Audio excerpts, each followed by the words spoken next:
آج کی اس ویڈیو میں ہم بات کریں گے پاکستان کے مشہور یوٹیوبر رجب علی بٹ کے بارے میں کہ وہ کون ہیں، کہاں سے آئے، سوشل میڈیا پر کیسے مشہور ہوئے اور کن مشکلات کا سامنا کرنا پڑا۔ تو ویڈیو کو آخر تک ضرور دیکھیے گا۔ دوستو، سوشل میڈیا کی دنیا میں کچھ نام ایسے ہوتے ہیں جو راتوں رات نہیں بلکہ مسلسل محنت، جدوجہد اور تنقید کے باوجود آگے بڑھتے ہیں۔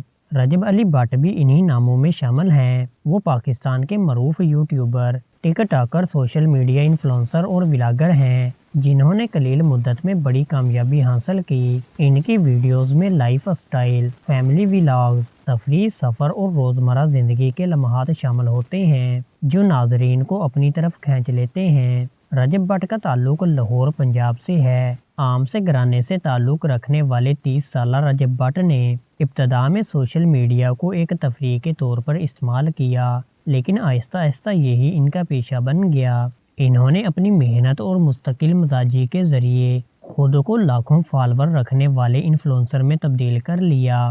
رجب بٹ نے اپنی شہرت کا سفر یوٹیوب سے شروع کیا۔ ان کا چینل زیادہ تر فیملی کنٹینٹ، روزمرہ زندگی، ولاگز، تفریح ویڈیوز پر مشتمل ہوتا ہے۔ وقت کے ساتھ ساتھ ان کے سبسکرائبر اور فالورز میں تیزی سے اضافہ ہوا اور وہ پاکستان کے ٹاپ واچڈ کریئٹرز میں شمار ہونے لگے۔ یوٹیوب کے ساتھ ساتھ وہ ٹک ٹاک، انسٹاگرام اور فیس بک پر بھی بھرپور ایکٹیو رہتے ہیں۔ رجب بٹ نے اپنی شادی کے لمحات بھی سوشل میڈیا پر شیئر کیے جنہیں ان کے فینز نے بے حد پسند کیا۔ ان کی اہلیہ بھی اکثر ولاگز میں نظر آتی ہیں اور لوگ دونوں کی کیمسٹری کو بہت زیادہ پسند کرتے ہیں۔ دوستو، جہاں کامیابی ہوتی ہے وہاں تنازع بھی ساتھ آتا ہے۔ رجب بٹ مختلف مواقع پر قانونی مسائل، سوشل میڈیا تنقید، متنازع ویڈیوز کی وجہ سے خبروں میں رہے۔ کچھ معاملات میں کیسز بھی سامنے آئے، مگر اس کے باوجود انہوں نے اپنے فالوور سے رابطہ نہیں توڑا